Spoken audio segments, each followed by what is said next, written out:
In this guide, I'm going to show you guys how to link account in FIFA World Cup Launch Edition. Let's get started. First, launch the Netflix application on your smart TV, streaming device or computer browser.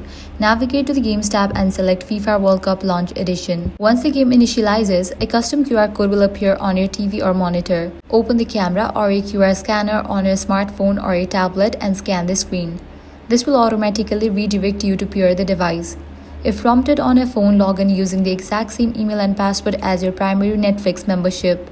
Select the specific sub-profile you want your match data saved to. Your smartphone screen will instantly transform into a digital game controller, unlocking the ability to play. Up to 4 players can link their phones to the same match for a local couch, co-op or versus play. Have players 2, 3 and 4 pull out their individual smartphones. Scan the additional controller pairing slots visible on the game's main menu.